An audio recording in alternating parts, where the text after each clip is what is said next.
चलिए आज से हम लोग एनटीए नेट एग्ज़ाम के कॉमर्स सब्जेक्ट में पेपर 2 जो होता है ना। कॉमर्स सब्जेक्ट के पेपर 2 के पिछले कुछ सालों का हम लोग क्या करेंगे, क्वेश्चन डिस्कस करेंगे, एमसीक्यू डिस्कस करेंगे जो पिछले कुछ सालों में आया है। उसी सीरीज में हम लोग सबसे पहले इनकम टैक्स का काम कर रहे हैं, जिसमें हम 2019 दिसंबर अटेम्प्ट में जो क्वेश्चन पूछे गए उसके बारे में हम लोग डिस्कशन करेंगे। उसके बाद हम जुलाई वाला डिस्कस करेंगे, फिर 18 वाला डिस्कस करेंगे। इस तरह करके हम लोग कुछ ईयर्स का देखने वाले हैं। तो सबसे पहला जो क्वेश्चन आया है वो, बल्कि उस साल 2 क्वेश्चन आया था आपका टीडीएस सर्टिफिकेट से रिलेटेड। ठीक है, पहली बात है, थोड़ा सा हम आपको समझाते भी चले कि टीडीएस सर्टिफिकेट क्या होता है। हम आपको समझाते, देखिए अब जब किसी व्यक्ति का कहीं से कुछ इनकम अर्न करता है तो सम टाइम उसके इनकम पर क्या कट जाता है, टीडीएस कटता है।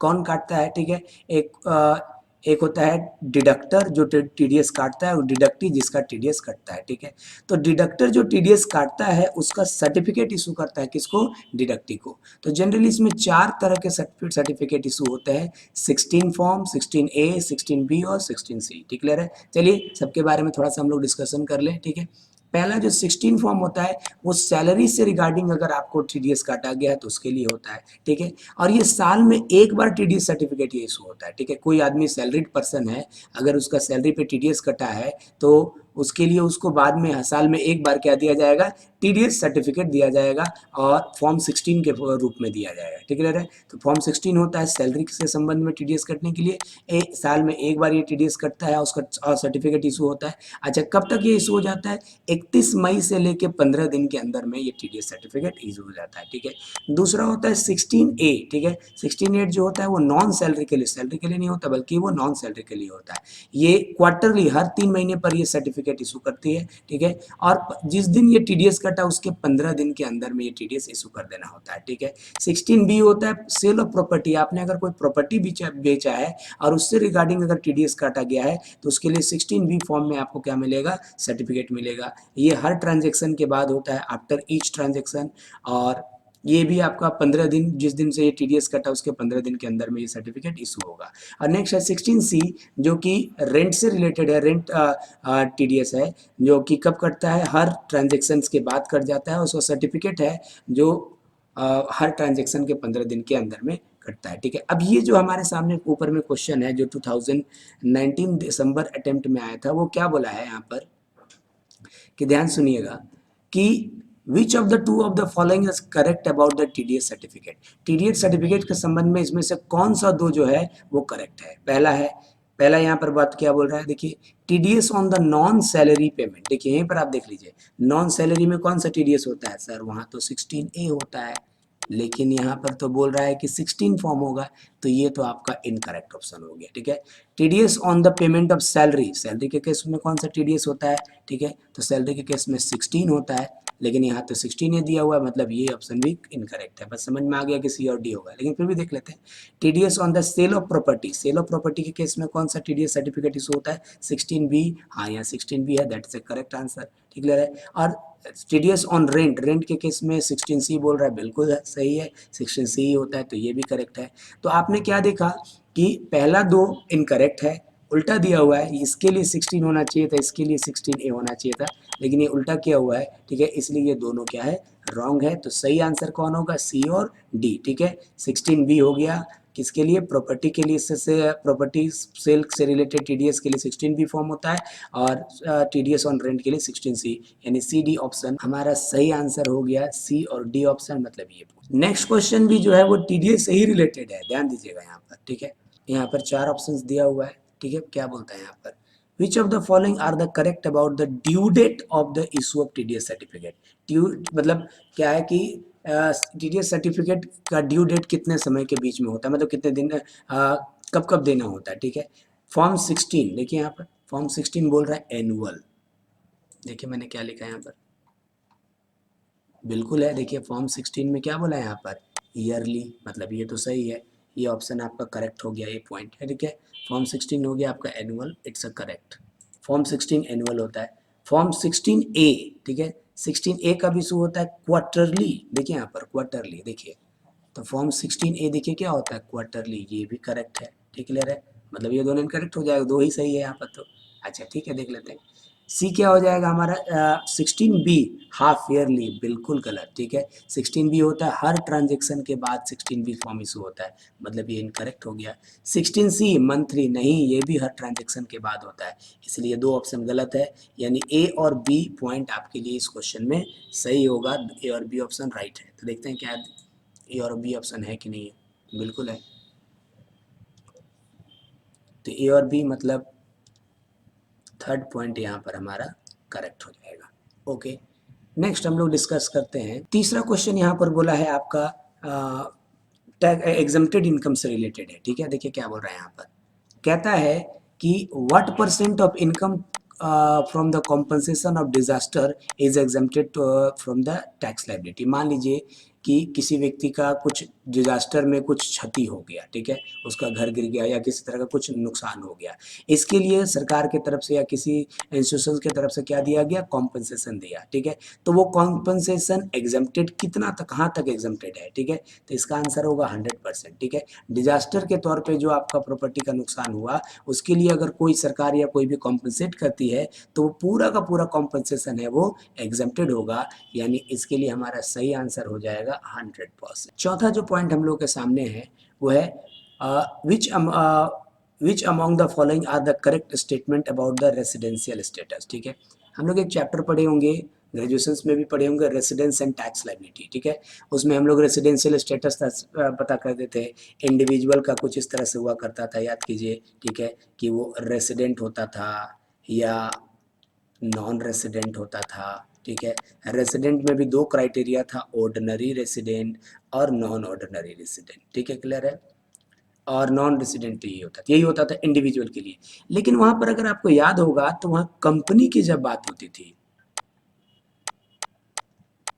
कंपनी के केस में सिर्फ दो ही तरह के रेसिडेंट होते थे, एक रेसिडेंट होते थे और एक नॉन रेसिडेंट। मतलब सीधे शब्दों में कहें तो रेसिडेंट दो पार्ट में बाइफरकेट नहीं होते, बस रेसिडेंट होते हैं। वहाँ ऐसा कभी नहीं होता कि ऑर्डिनरी रेसिडेंट और non ordinary resident. In case of company, company के केस में सिर्फ रेसिडेंट होते हैं, नॉन रेसिडेंट होते हैं। ऑर्डिनरी और नॉन ऑर्डिनरी का ऐसा कोई कॉन्सेप्ट उनमें नहीं होता है, ठीक है, ठीक है। अब देखिए यहाँ पर किसी भी हालत में नहीं होता है। बोल रहा है which among the following correct statement about the residential status of a company. किसी कंपनी के रेसिडेंशियल स्टेटस के संबंध में इसमें से कौन सा ऑप्शन करेक्ट है।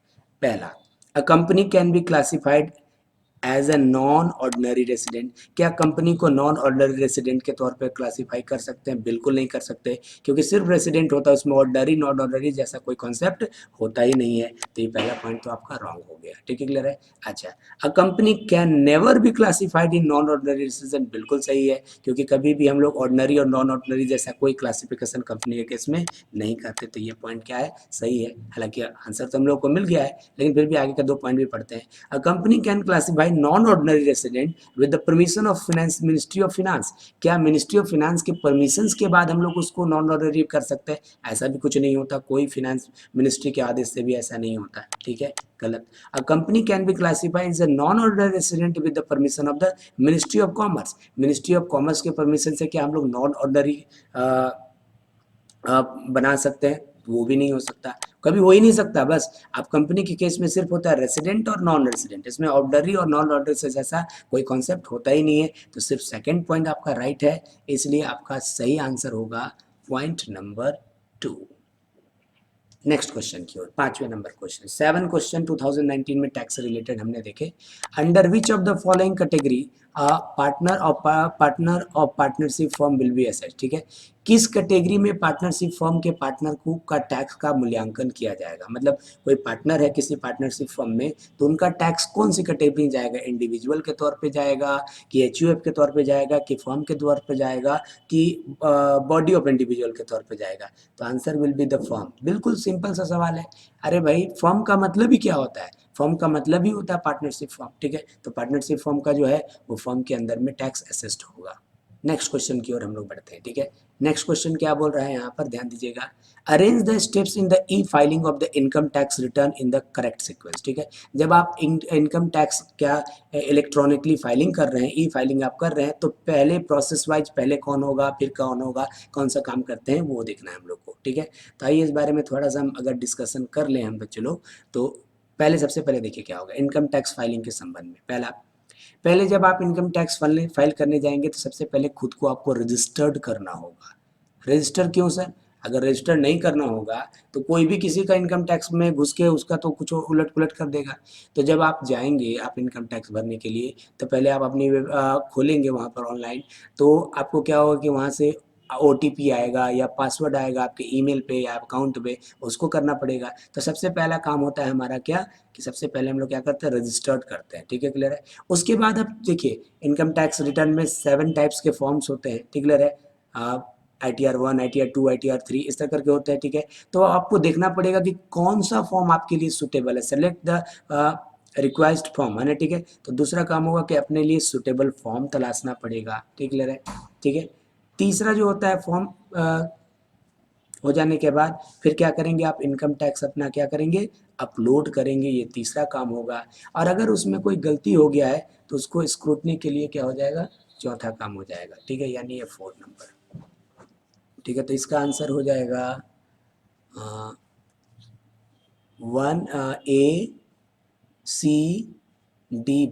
ACDB ये फर्स्ट ऑप्शन हो जाएगा। ठीक है, और लास्ट क्वेश्चन है ये कि TDS कितना परसेंट किस चीज़ में कटता है उसके रिस्पेक्ट में है।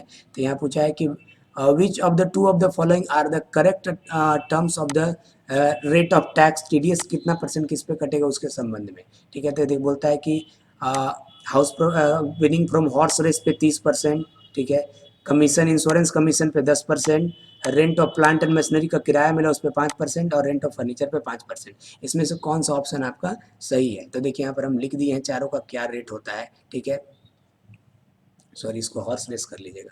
ठीक है, हॉर्स रेस पे कितना होता है, TDS कटता है 30%, इंश्योरेंस कमीशन पे 5%, प्लांट एंड मशीनरी के रेंट पे 2% और फर्नीचर के रेंट पे 5%। इस तरह से TDS कटता है। तो उसी अनुसार देखते हैं कौन कौन सा ऑप्शन यहाँ करेक्ट है। देखिए पहला तो बोला यहाँ पर कि हॉर्स रेस पे 30%, ये तो सही है। इंश्योरेंस कमीशन पे 10% बोला, जो कि होता कितना है 5%, ये आंसर गलत हो गया। तीसरा होता है प्लांट एंड मशीनरी को रेंट पे लगाएं तो उस पर कितना होगा, तो वो 2% होता है, लेकिन यहाँ पर 5% बोला, ये भी रॉन्ग। और चौथा है रेंट ऑफ फर्नीचर पे 5%। ठीक क्लियर है, तो रेंट ऑफ फर्नीचर पे 5% ये करेक्ट है। तो इस हिसाब से इसमें 2 ऑप्शन आपका राइट हो गया, कौन सा, A और D। ठीक है, इसलिए सही आंसर आपका हो गया A और D, यानी ऑप्शन नंबर C। ठीक है, इसको कंप्लीट करिए।